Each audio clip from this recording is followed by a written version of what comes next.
To family. नमस्ते, प्रणाम, राधे राधे आप सभी को। आप लोग कैसे हो? उम्मीद करती हूँ आप लोग ठीक होंगे और हम भी ठीक ही हैं, एकदम स्वस्थ मस्त और व्यस्त। और फ्रेंड्स, आज हम चल रहे हैं सत्यनारायण भगवान की कथा सुनने। तो आइए मैं दिखाती हूँ आप लोगों को कि हम लोग गाँव में भगवान जी का कथा कैसे सुनते हैं और हमारे यहाँ पंडित जी कितने अच्छे से कथा कहते हैं और हम लोग क्या क्या तैयारी करते हैं पूजा में क्या क्या लगता है। तो मैं आप लोगों को सारी व्यवस्था दिखाती हूँ कि हम लोग कैसे क्या करते हैं। तो आप लोग हमारे वीडियो में बने रहिए, मैं आप लोगों को दिखाती हूँ कि आइए फिर आप लोग आगे। कहता था कि ब्राह्मण संतुष्ट होकर जाते थे।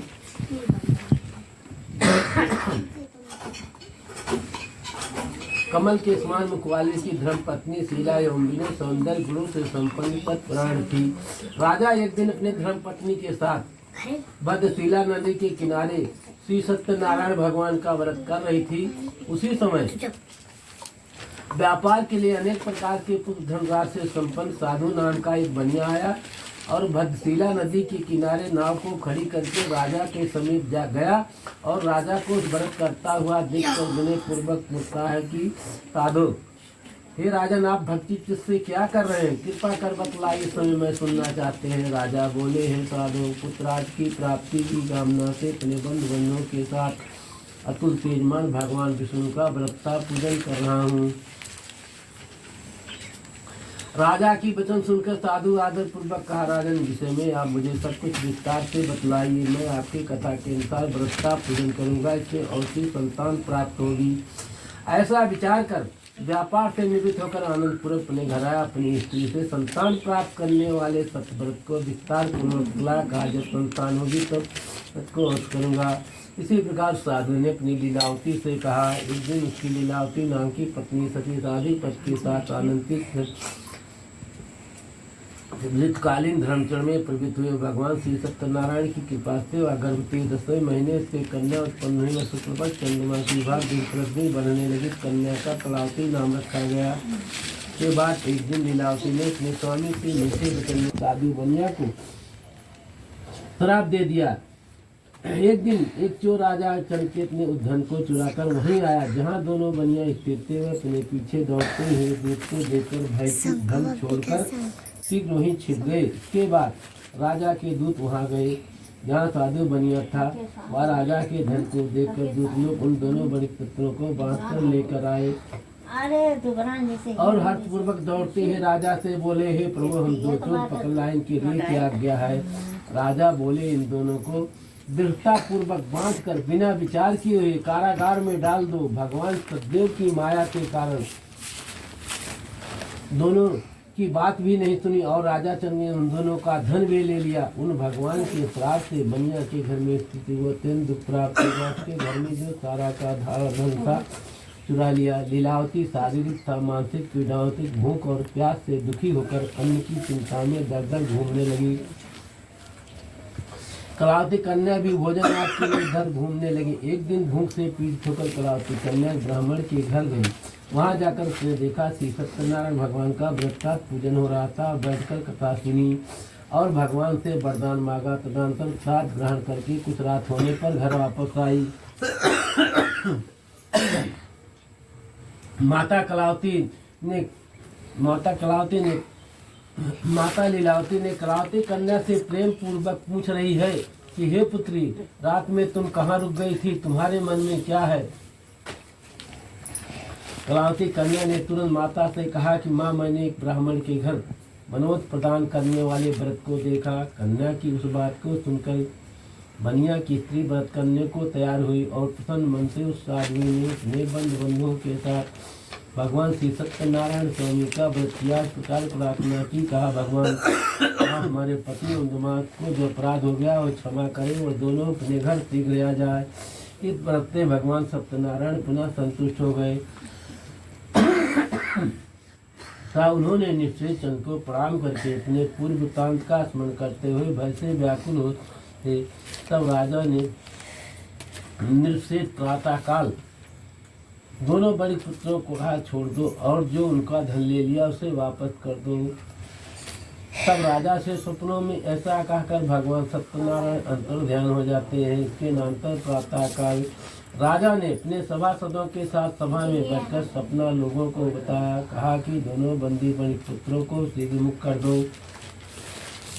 राजा की ऐसी आज्ञा पाकर राजपूत दोनों महाजनों से बंधन से मुकर के राजा के सामने लाकर विनय पूर्वक बोले, महाराज हम बेड़ी बंधन से मुक्के दोनों बड़े पुत्रों को लाए। के बाद दोनों ने महाजन बड़े पुत्र को प्रणाम करके अपने पूर्व वृत्तांत का स्मरण करते भय से व्याकुल हो मौन थे, कुछ बोल ना सके। राजा ने बड़े पुत्रों को देखकर आदर पूर्वक कहा, आप लोग प्रारब्ध महान दुख प्राप्त हुआ है, इस समय कोई भय नहीं है। ऐसा कहकर इनकी बेड़ी खुलाकर सौराज करवाया। अलंकार देकर दोनों बड़े पुत्रों को संतुष्ट किया था। सामने बुलाकर वाणी द्वारा आनंदित किया। पहले को चला तो साधु ने कुछ दूर जाने पर भगवान सत्यनारायण ने उसकी सत्यता की परीक्षा के विषय में जिज्ञासा करते हैं कि हे साधु, तुम्हारी नौका में वर्तमान में क्या है। धन के मद में चूर हुए महाजन ने अवहेलना पूर्वक हंसते कहा कि दंडी क्यों पूछ रहे हो, क्या तुम्हारी इच्छा द्रव्य लेने की है। हमारी नाव में तो लता और पत्ते भरे। ऐसी निश्चित बात सुनकर कहा कि तुम्हारी वचन सत्य हो जाए।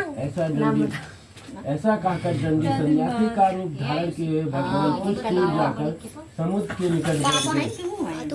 दंडी भगवान के चले जाने पर उनके पास गया और दंडी को देखकर भक्ति पूर्वक प्रणाम किया और आदर पूर्वक कहने लगा कि आपके सम्मुख मैंने जो झूठ बोलने का अपराध किया हूँ, आपसे क्षमा कर। ब्रह्मा आदि देवता भी आपकी व्यवस्था रूप को यथावत रूप से नहीं जान पाते, फिर मूर्ख आपकी माया से मोहित होने के कारण कैसे जान सकता हूँ। आप प्रसन्न हो, मैं अपनी धन शक्ति के अनुसार आपका पूजन करूँगा। मैं आपके शरण में आया हूँ। मेरा जो नाका में स्थित पुराना धन था मेरी रक्षा करे। इस बढ़िया की भक्ति भगवान जनार्दन संशय भक्ति समाप्त करके प्रसाद का परीक्षा कलावती भी अपने पति के दर्शन के लिए चल पड़ी। इससे भगवान सत्यनारायण नाराज होकर कि पति की नाव को द्रव्य से जल के साथ हरण करके जल में डुबो दिए। इसके बाद कलावती कन्या अपने पति को ना देखकर शोक में रोती हुई भूमि पर गिर पड़ी। नौका का आदर्शन था। कन्या को अत्यंत दुखी देखकर भयभीत मन से साधु बनिया ने सोचा ये सब आश्चर्य हो गया है। नाव का संचालन करने वाले सभी चिंतित हो गए। लीलावती भी कन्या को देखकर बेहद हो गई कि तुम्हारी कन्या प्रसाद को छोड़कर अपने पति के दर्शन के लिए चली गई थी, इसी कारण से उसका पति अधिक हो गया। यदि कन्या घर जाकर प्रसाद ग्रहण करके आएगी तो पति का दर्शन प्राप्त होगा। कन्या ने गगन मंडल से आकाशवाणी सुनकर शीघ्र घर आया और प्रसाद को ग्रहण किया। पुनः आकर सज्जनों के साथ अपने पति को देखा। तब कलावती कन्या ने अपने घर तदंतर पौर्णमासी संक्रांत को भगवान सत्यनारायण का पूजन करते हुए इस लोक में सुख भोग कर अंत में सतपुर वैकुंठ को प्राप्त हुआ। इस श्री स्कंद पुराणे रेवाखंडे श्री सत्यनारायण बतसायाम चतुर्थो अध्याय। प्रेम से बोलो मथुरा वृंदावन बिहारी लाल की जय।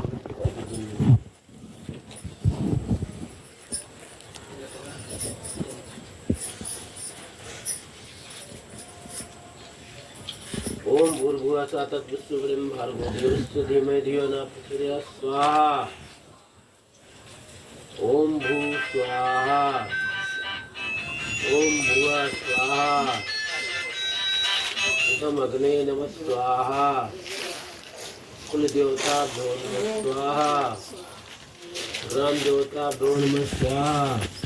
स्थान देवता भ्यो नमः स्वाहा। ओम प्रजापतये नमः स्वाहा। श्रीमन महागणाधिपतये नमः। वाणी हलाभ्यो नमः स्वाहा। सची पुंड्राभ्यो नमः स्वाहा। मातृचरण कमलेभ्यो नमः स्वाहा। श्री सूर्याय नमः स्वाहा। ओम चंद्राय नमः स्वाहा। श्री सोमाय नमः स्वाहा। ओम श्री मंगलाय नमः स्वाहा। श्री बुद्धाय नमः स्वाहा। ओम विश्वताय नमः स्वाहा।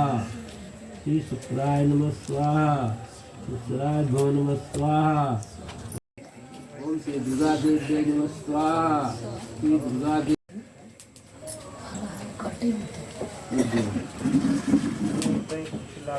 पड़ी।